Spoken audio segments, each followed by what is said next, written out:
Mobile নষ্ট হয়ে গেছে, মেকানিকের দোকানে দিবেন, সাবধান। এখনই সতর্ক হন। আপনার মোবাইলে কি আপনার কোনো ব্যক্তিগত ছবি বা ভিডিও আছে? তাহলে আজকের ভিডিওটা আপনার জন্য। যে কোনো মুহূর্তে আপনার হাতের মোবাইলটা নষ্ট হয়ে যেতে পারে। আপনাকে আপনার এই ফোনটা দেয়া লাগতে পারে কোনো মেকানিকের কাছে। আজকে আমি একজন প্রবাসীর বউয়ের গল্প বলবো। গল্পটা শুধুমাত্র একজন প্রবাসীর বউ দেখেই তার সাথে ঘটতে পারে তা না। আমাদের সমাজের যে কোনো মেয়ের সাথে এরকম একটা ঘটনা ঘটে যেতে পারে।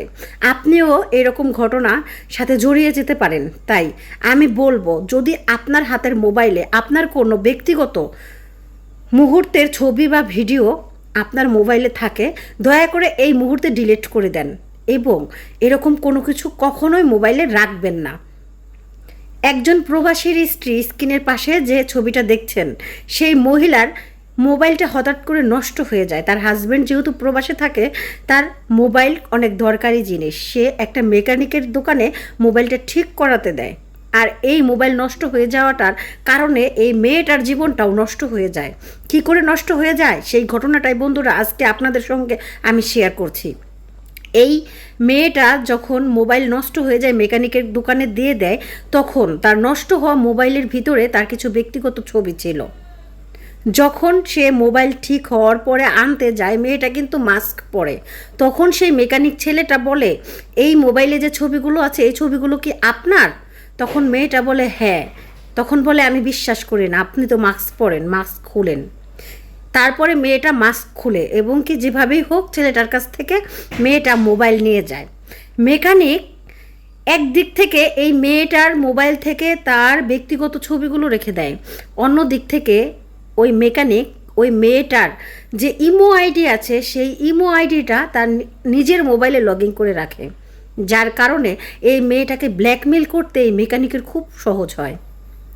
এই মেকানিক ছেলেটা একটা সময় মেয়েটাকে একের পর এক ফোন দিতে থাকে। যখন মেয়েটা ফোন রিসিভ করে, তখন তাকে ব্ল্যাকমেল করে, বলে যে তোমার এই ব্যক্তিগত ছবিগুলো আমার সাথে আছে, আমার সাথে বন্ধুত্ব করতে হবে, আমার সাথে গল্প করতে হবে, না হলে তোমার এই ছবিগুলো আমি অনলাইনে ছড়িয়ে দিব। মেয়েটা বাধ্য হয় ছেলেটার সাথে গল্প করতে। এরপরে যখন মেয়েটার হাজবেন্ড মেয়েটাকে টাকা পাঠায় ইমোতে, তখন অবশ্যই তার হাজবেন্ড জানায় এত টাকা পাঠাইলাম। ছেলেটা জেনে যায়, যেহেতু তার মোবাইলেও ওই মেয়েটার ইমো লগ ইন থাকে।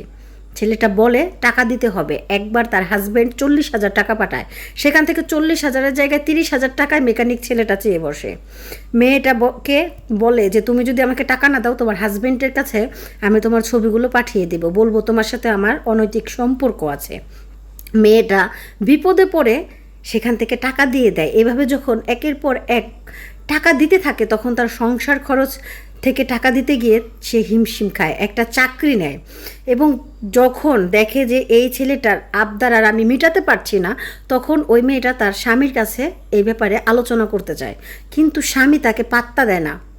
পাত্তা না দেওয়ার কারণে মেয়েটা একটা সময় অসুস্থ হয় এবং কি এই ছেলেটা তখন ওই মেয়েটাকে হসপিটালে দেখতে যায় এবং কি ওই ছবি, ওই ভিডিও, এগুলোর ব্ল্যাকমেল করে মেয়েটার সাথে অনৈতিক সম্পর্ক করে।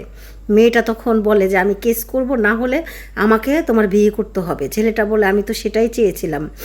একটা মোবাইলের মেকানিক থেকে প্রবাসীর স্ত্রীর হাজবেন্ড হয়ে যায় ছেলেটা। এরপরে কোনো প্রকার কোর্টের মাধ্যমে না, রেজিস্ট্রেশন না করে কবুল বলে তারা বিয়ে করে ফেলে একটা মাওলানা ডেকে, এবং সেই ছেলের সাথে সংসার করতে থাকে। সংসারটা কিন্তু সুখের হয় না। যখন সংসারে গণ্ডগোল হয়, তখন প্রবাস থেকে ওই মেয়েটার হাজবেন্ড বলে তুমি আমার ঘরেই ফিরে আসো, আমি তোমাকে নিয়ে বিদেশ থেকে এসে হুজুর ডেকে যেভাবে শরীয়ত মারফত নেওয়া যায় আমি ওভাবেই তোমাকে মেনে নিব। মেয়েটা আবার তার শ্বশুর বাড়িতে ফেরত যায়, কিন্তু সেখানেও সে শান্তিতে থাকতে পারে না, শাশুড়ির চাপে পড়ে। সবাই জানাজানি হয়ে যায় তার ঘটনাগুলা। এখন বুঝতে পারছেন, শুধুমাত্র তার একটাই ভুল ছিল যে তার কিছু প্রাইভেট ছবি তার মোবাইলে রেখেছিল, আর মোবাইলটা যখন তখন নষ্ট হয়ে গেছে, ডিলিট করতে পারে না। এই একটা ভুলের কারণে একটা মেয়ের জীবন শেষ। তাই আমি বলবো যে আপনার যদি কোনো পার্সোনাল ছবি বা ভিডিও আপনার মোবাইলে থাকে, এখনই ডিলিট করুন।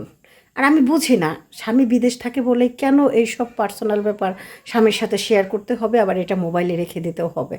এরকম ঘটনা তো আমাদের চারপাশে এর আগেও ঘটেছে। আমাদের এখনও সময় আছে, সতর্ক হতে হবে। ভিডিওটা বেশি বেশি শেয়ার করুন যেন আপনার মা বোন এরকম বিপদে কখনোই না পড়ে। আল্লাহ হাফেজ।